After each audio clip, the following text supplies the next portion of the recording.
Todos queremos despedirnos de nuestros seres queridos de la mejor manera, en especial cuando sufrieron algún accidente y quedaron prácticamente irreconocibles. Sin embargo, hay casos muy perturbadores que no tienen explicaciones sencillas. Hay miles de historias que describen que las almas no se quieren ir, que se mueven las cosas o hasta se han llegado a sentar en la plancha. Pero esta noche te contaré cómo ha sido la vida de un embalsamador, las cosas que ha vivido y los casos más perturbadores que le han tocado. Así que prepárate. ¿Están listos para esto?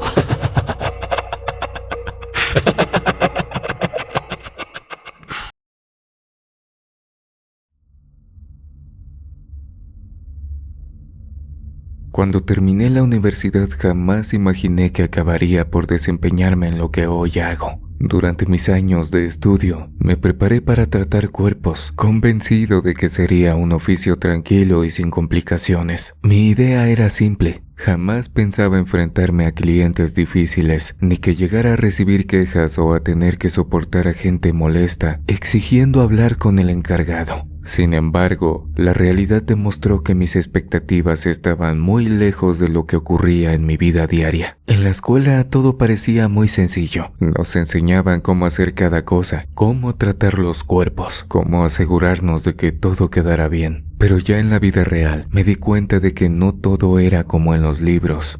Un maestro que tuve en los últimos semestres se fijó en mí. No era de los que hablaba mucho, pero se notaba que sabía lo que hacía. Cuando trabajábamos en prácticas, me observaba con atención. Decía que yo tenía paciencia, que mis manos no temblaban y que sabía mantener la calma cuando algo no salía bien. Una tarde al concluir la clase, el profesor me llamó para platicar en privado. Me condujo a un rincón apartado del aula y comenzó a contarme sobre una persona que se dedicaba a un tipo de trabajo distinto, pero relacionado con lo que habíamos aprendido. Con voz baja y serena, me dijo que conocía a alguien que trabajaba de manera especial en el área, un oficio que no era el típico de las funerarias convencionales. Aclaró que el trabajo que realizaba esa persona era exclusivo, pues los casos que atendía se salían de lo común y que no cualquiera podía ejercer en ese campo. No entendí muy bien qué quería decir, pero acepté conocer a esa persona. Me dio una dirección en las afueras de la ciudad. Cuando llegué, vi un taller pequeño sin ningún letrero ni nada que indicara qué era. Me abrió un señor ya grande, tendría más de 60 años. Me dijo que se llamaba Don Ricardo. Desde el principio me dejó claro que lo que hacía no era algo que se anunciara. Me explicó que la gente llegaba a él solo por recomendación y que cuando lo buscaban era porque se trataba de casos fuera de lo común. Me contó que todos los cuerpos que le llevaban no eran de muertes normales, no eran accidentes de carretera ni enfermedades ni nada de eso. Me habló de casos raros, de personas que aparecían en lugares donde no deberían estar, de cuerpos con marcas extrañas, de gente que parecía haber envejecido en unas cuantas horas aunque apenas llevaban poco tiempo sin vida. Dijo que había visto de todo. Cosas que no tenían explicación. También mencionó que a veces las autoridades preferían no meterse en esos asuntos, pero alguien tenía que preparar los cuerpos para que sus familias pudieran despedirse y liquidar cualquier tipo de deuda con ellos. Al principio pensé que estaba exagerando, que tal vez era una manera de darle misterio a su trabajo, pero cuando vi lo que tenía en su taller, supe que hablaba en serio. Había cuerpos ahí, listos para ser preparados, pero algunos no parecían normales. Recuerdo que uno de ellos tenía la piel de un color que nunca había visto en una persona. Otro tenía marcas que no parecían hechas por ninguna herramienta común. No me atreví a preguntar demasiado en ese momento, solo observé. Don Ricardo se acercó a uno de los cuerpos y me pidió que lo ayudara a moverlo a la mesa de trabajo. Lo hice sin decir nada, pero cuando lo toqué, la piel se sentía dura, como si no fuera de una persona. No estaba fría como los demás cuerpos que había tratado en la escuela. Tampoco se sentía como algo vivo, pero definitivamente no parecía normal.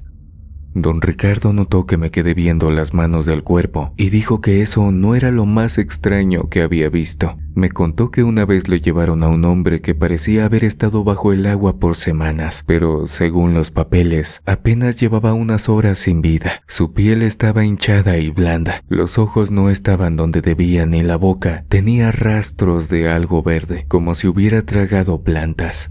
También mencionó el caso de una mujer que tenía cicatrices en el cuerpo que no correspondían a ninguna cirugía. Eran marcas que parecían haber sido hechas con algo que no dejó heridas abiertas, pero sí dibujos en la piel, como si hubieran sido quemaduras muy finas. Al principio pensó que se debía a la tecnología de esos tiempos, pero la verdad era que no fue así.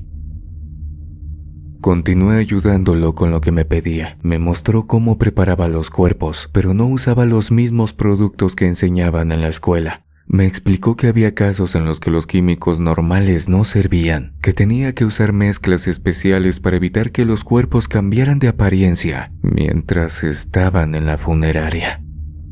Claro que le pregunté por qué, pero me dijo que los secretos del negocio solo me los diría una vez que ya tomara de planta el empleo, pero que sí podía decirme que una vez lo intentó con un cuerpo y al día siguiente había algo en la piel que no estaba ahí cuando lo recibió. Con cada respuesta me surgían más dudas y el trabajo más me llamaba la atención. Don Ricardo me contó que había gente que lo buscaba con mucha prisa, que había familias que querían que todo se hiciera rápido porque no querían que el cuerpo pasara más de un día en su casa. Llegaban a toda velocidad en su automóvil, bajaban el cuerpo y esperaban a que él rápidamente trabajara para podérselo llevar de igual forma, a toda velocidad. También había casos en los que los clientes no eran familia de los fallecidos, pero traían documentos en regla y pagaban para solicitar sus servicios especiales. También me dijo que no era su problema averiguar quiénes eran, que su trabajo era preparar los cuerpos y nada más. Cuando terminé de ayudarlo, me preguntó si quería seguir aprendiendo. En ese caso, me podría hacer un préstamo de libros, solo para afinar los detalles que aún me faltaban. Pero también me dijo que ese trabajo no era para cualquiera, que si empezaba a trabajar con él, no podía andar contando nada de lo que viera. No me obligó a aceptar, pero dejó claro que si entraba en esto, tenía que estar preparado para ver cosas que la mayoría de la gente nunca ve. Me quedé pensando por unos minutos, pero al final le dije que sí, aunque no sabía en lo que me estaba metiendo. Decidí aprender de él porque tenía mucha curiosidad. No tenía trabajo y acababa de salir de la universidad, así que no perdía nada. Durante 6 meses, don Ricardo me enseñó lo que sabía. Aprendí a tratar cuerpos que llegaban en condiciones difíciles, a lidiar con familiares que tenían muchas preguntas y nadie les daba respuestas. También me enseñó a no hablar de más, a no andar tomando fotos con mi celular, a no preguntar demasiado sobre lo que veía y, lo más importante, a no dejarme afectar por las cosas raras que pasaban ahí. En esos meses vi cosas que todavía no entiendo. No puedo contar demasiado porque en ese trabajo uno aprende a quedarse callado. Las familias de esas personas siguen aquí y no es correcto andar contando cosas que no me tocan. Además, en ese tiempo yo solo seguía lo que don Ricardo me decía sin cuestionar mucho. Algunos casos se me quedaron grabados, sobre todo cuando don Ricardo ya me dejaba trabajar solo. Me refiero a que él seguía presente todo el tiempo, porque esos cuerpos eran su responsabilidad. Pero a pesar de estar ahí, no me decía nada, me dejaba trabajar. También me dejaba cometer pequeños errores. Solamente intervenía cuando iba a meter mucho la pata. Pues de esos casos me acuerdo mucho de un hombre que encontraron en un terreno baldío, lejos de cualquier casa, departamento o camino. Los que lo trajeron dijeron que nadie sabía cuánto tiempo llevaba ahí, pero su cuerpo no estaba en el estado que debía estar si hubiera pasado días a la intemperie. No tenía signos de descomposición ni de animales que lo hubieran tocado. Parecía que lo acababan de acostar ahí, aunque los que lo hallaron aseguraban que eso era imposible.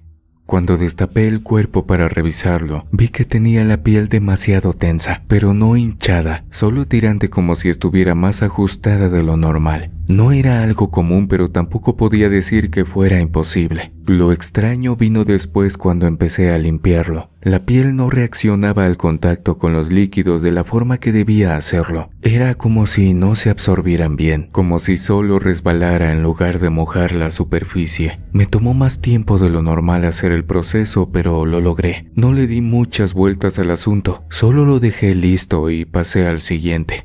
Pero unas horas después, cuando fui a revisar que todo estuviera en orden, me percaté de que la piel parecía más delgada. Don Ricardo notó mi cara de confusión y entonces me dijo que eso era normal, que la piel del muerto estaba soltando toda la negatividad que había cargado durante años y que por eso su piel se estaba adelgazando. Otro caso fue el de una mujer que encontraron en una casa abandonada. No tenía señales de que alguien le hubiera hecho daño, pero sus ojos estaban negros por completo. No era un golpe ni un moretón, era como si el color del ojo entero hubiera cambiado. Don Ricardo no se sorprendió, solo me dijo que la preparara como cualquier otro cuerpo. También me acuerdo de un niño que trajeron envuelto en una manta llena de tierra. Dijeron que lo sacaron de un suelo tan duro que tuvieron que usar herramientas. Decían que parecía como si alguien lo hubiera puesto ahí con mucha fuerza, pero el cuerpo del pequeño estaba intacto, sin marcas y sin golpes. No puedo decir más sobre esos casos, pero puedo contar lo que pasó cuando me tocó atender un caso solo, o bueno, 3 de ellos. Los 3 casos que me han dejado más confundido, después de que don Ricardo me dejó a cargo. La ventaja de que don Ricardo ya me hubiera dejado trabajar solo desde antes de jubilarse fue que cuando ya me quedé yo al frente del negocio, ya me había acostumbrado a trabajar sin pedir ayuda de ningún tipo, a trabajar sin hacer preguntas. De hecho, yo también había llenado varios cuadernos de anotaciones, porque ya en los últimos 4 meses que estuvo don Ricardo me dijo que ya no iba a intervenir, que si cometía un error grave, él no haría nada al respecto y que no me respondería ninguna pregunta. Entonces yo agarré como loco a anotar todo lo que había aprendido, tal vez 5 o 6 cuadernos con toda la información. Entonces, cuando ya no estaba don Ricardo, pues no lo sentí como un cambio tan brusco. El primer caso que atendí ya estando al frente del negocio fue con el ejército mexicano. Ellos llegaron al lugar, no dieron explicaciones ni saludaron. Nomás bajaron de una camioneta y traían un ataúd sellado. Me dijeron que tenía que prepararlo para el traslado y ya. Desde el principio dejaron claro que no hiciera preguntas, que solo hiciera mi trabajo y no me metiera en otras cosas.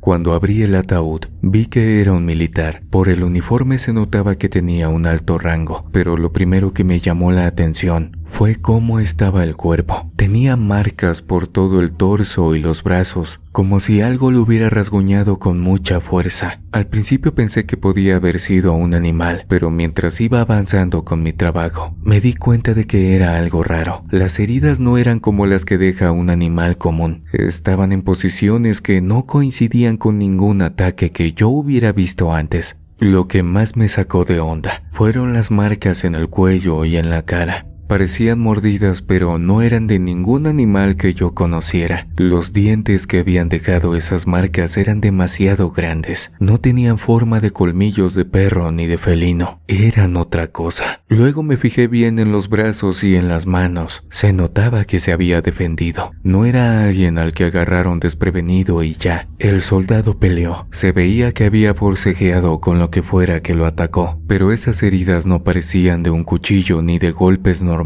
Era como si hubiera peleado con algo que tenía escamas. La piel alrededor de las heridas estaba abierta y en algunas partes había pedacitos de algo raro incrustado en su carne. Me acerqué para ver bien y parecían pedazos de piel, pero de reptil. Ahí fue cuando supe que esto no era normal. Si hubiera sido un animal pequeño, el tipo de heridas habría sido diferente. Además, un soldado entrenado no habría acabado así sin haber dado pelea. Me tardé un rato en preparar el cuerpo porque los militares lo querían bien hecho. Aunque no hablaban mucho, dejaron claro que tenía que hacerlo con precisión.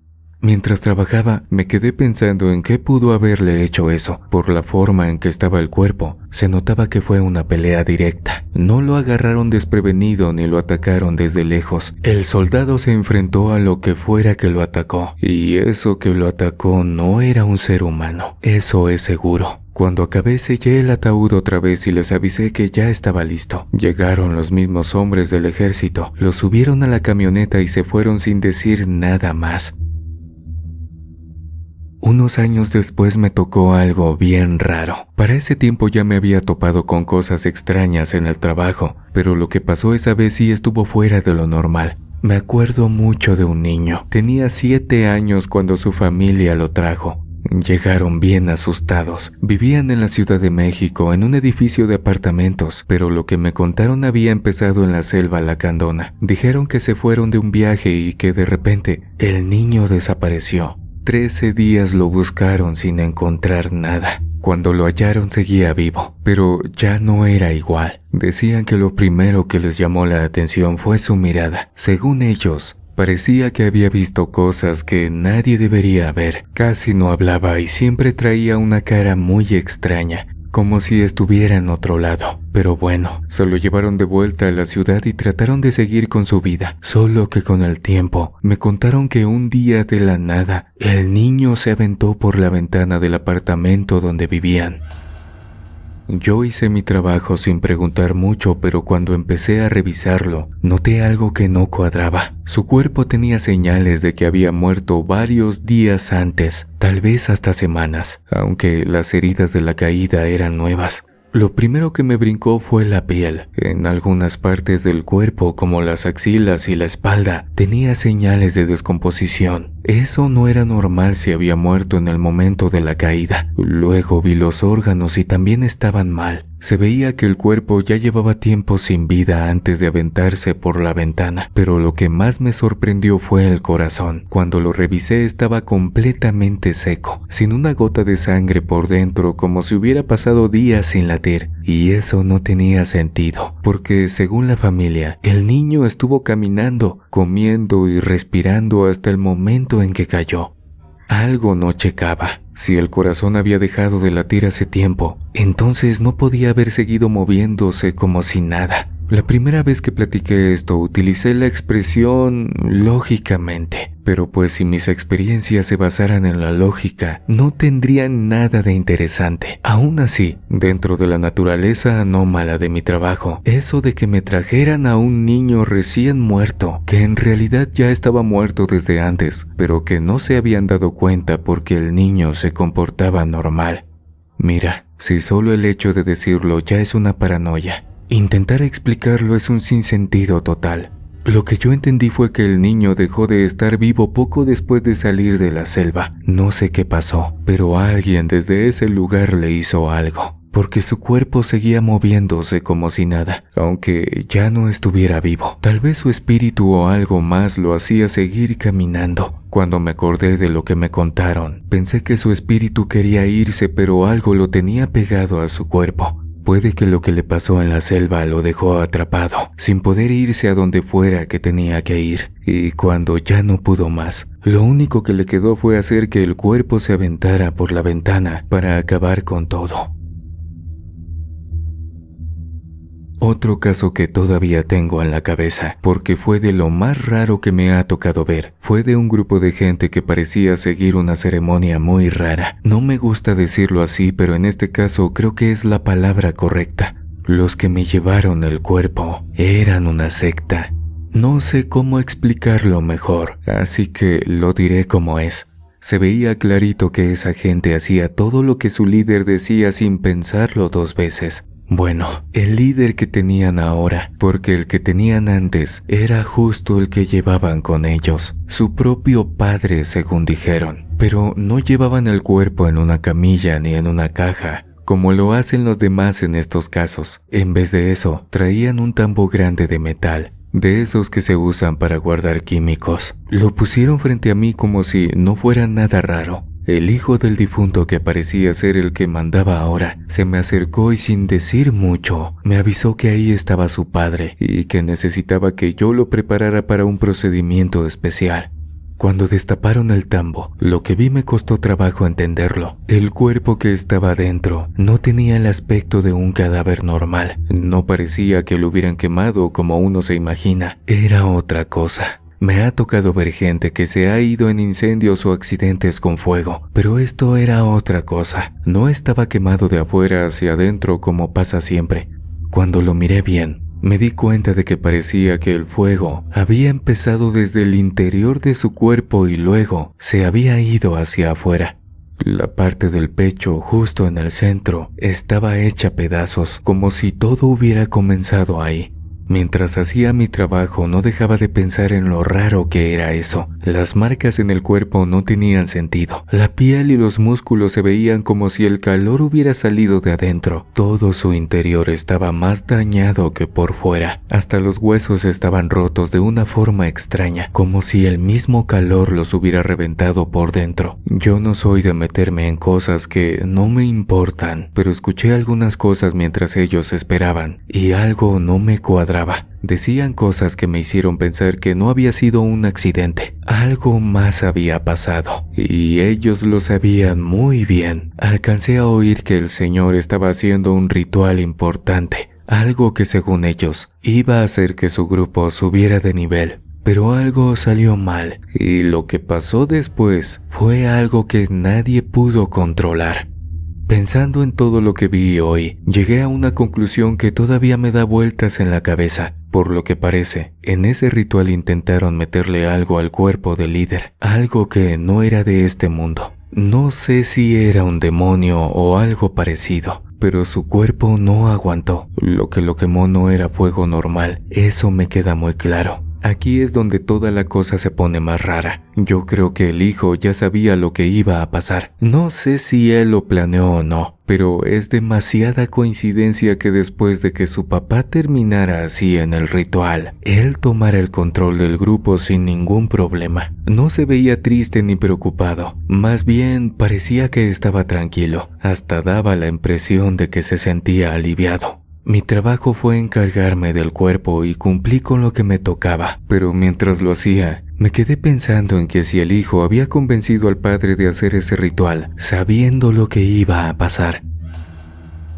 A lo mejor intentaron meterle algo al cuerpo, algo a lo que no se puede decir que sí, pero tampoco que no. Pero si es que fue así, lo que pasó pudo haber sido una reacción normal. El cuerpo no aguantó lo que le metieron y pasó lo que todos vieron. Cuando terminaron de levantar el cuerpo, el hijo me vio directo y dijo algo que todavía tengo en la cabeza. Ni siquiera me dio las gracias ni se despidió. Solo dijo que mi trabajo estuvo bien hecho y que seguro iban a necesitarme otra vez. Lo dijo sin mostrar nada en la cara, como si ya supiera que esto iba a volver a pasar con alguien más. Eso me dejó dándole vueltas al asunto por varias semanas. No sé si fue que el cuerpo se prendió solo, si fue el intento fallido de algún trato raro, o si el hijo lo hizo todo para quedarse con algo. No les voy a decir mentiras. En todos los años que llevo en esto, me ha tocado ver cuerpos de gente que, según dicen, estaban metidos en cosas de brujería, en cosas raras o en cosas de esas que la gente dice que son posesiones. En este trabajo no es algo que sorprenda.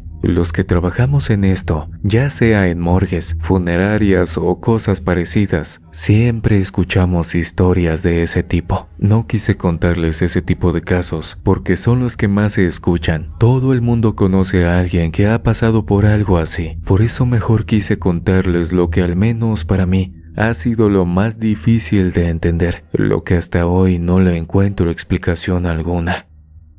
Si algún día quieren escuchar más historias de estas, tal vez en otra ocasión les cuente algo más, porque aunque sean distintas, también tienen su parte que pone la piel de gallina. Pero bueno, hasta aquí la dejo. Ya veremos si otro día les hablo de más casos así de raros o anómalos.